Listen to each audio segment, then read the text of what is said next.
حضرت سیدنا ابراہیم علیہ نبینا علیہ الصلوۃ والسلام، وہ واقعہ علماء آپ کو اچھی طرح سناتے ہوں گے، اور قرآن مجید پڑھ لیجئے گا اور اس واقعے کو پڑھ لیجئے گا۔ وقت قلیل ہے، طوالت میں نہیں جایا جا رہا ہوں، صرف مختصراً جب انہوں نے اپنے بیٹے اسماعیل کو جوانی کے بعد دیکھا، جب وہ سمجھدار ہو گئے تھے، 10 سال کے 12 سال کے، جوان تو نہیں، تو ان کی چہرے میں ان کو پیار اور محبت کی جھلک نظر آئی جو باپ کے دل میں ہوتی ہے۔ سبحان اللہ، میرا بیٹا اتنا پیارا بیٹا، وہی اسماعیل جس کے اولاد میں سے میرے آقا و مولا حضرت صلی اللہ علیہ وآلہ وسلم کی آمد تھی، جن کے پیشانی میں میرے آقا و مولا حضرت صلی اللہ علیہ وآلہ وسلم کا نور تھا، کیونکہ ہمارے پیارے آقا و مولا حضرت صلی اللہ علیہ وسلم کے دادا سیدنا اسماعیل علیہ نبینا علیہ الصلوۃ والسلام تھے۔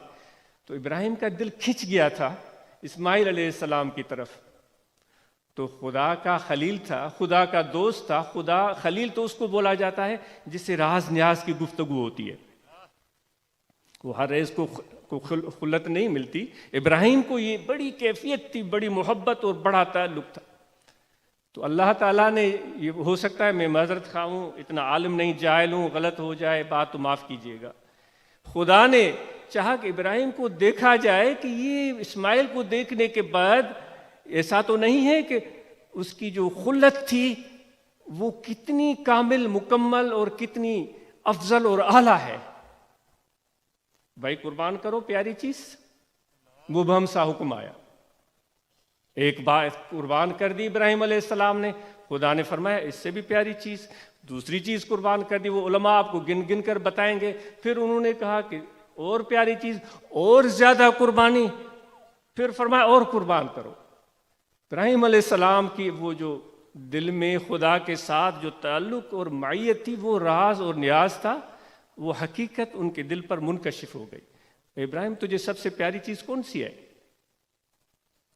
انہوں نے دل کو ٹٹولا تو پتہ چلا کہ پیاری چیز تو اسماعیل ہے، اس سے بڑھ کر مجھے اور کوئی پیارا نہیں۔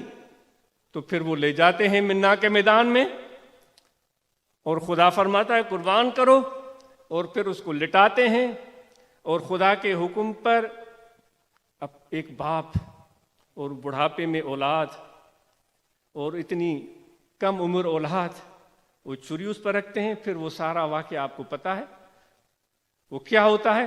خدا کی طرف سے حکم ہوتا ہے کہ یہ معصوم بچے کو کوئی مارنے کی کوئی بات ہی نہیں تھی، ایسے کیسے ہو سکتا ہے؟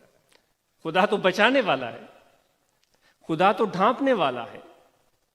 اس نے کہا میں یہ دیکھنا چاہ رہا تھا کہ اس نوجوان بچے کو دیکھ کر تم کہیں اپنی محبت کو کسی اور طرف موڑتے نہیں چکے ہو۔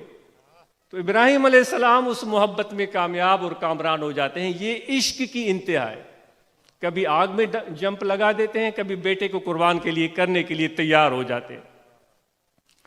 تو وہ نماز تب مکمل ہوتی ہے جب ابراہیمی جذبہ بھی دل میں ہو، جب عشق کی کا علاؤ بھی دل میں روشن ہو، ورنہ تو نماز مکمل نماز نہیں ہوتی۔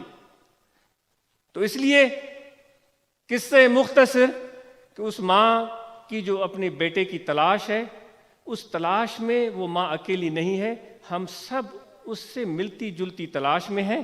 ہم اب وقت ہمارے لیے ہمارے ہاتھ میں ہے، ہم فیصلہ کریں کہ وہ ملتی جلتی تلاش جو ماں کی طرح ہے وہ کون سی ہے؟ کیا ہمارا نفس ہے؟ کیا درہم ہے؟ کیا دینار ہے؟ کیا روپیہ ہے؟ خدا کہتا ہے کہ تمہارے درد کی دوا اور کچھ بھی نہیں، تمہارے درد کی دوا یہ ہے کہ میرے پاس لوٹ کر آ جاؤ۔ ہم پتھر ہیں، وہ زمین پتھر کو سینے میں سمو لیتی ہے۔ خدا کہتا ہے تم پتھروں سے بھی بدتر ہو، گنہگار اور بدکار ہو، جیسے بھی ہو، لیکن تم میرے ہو۔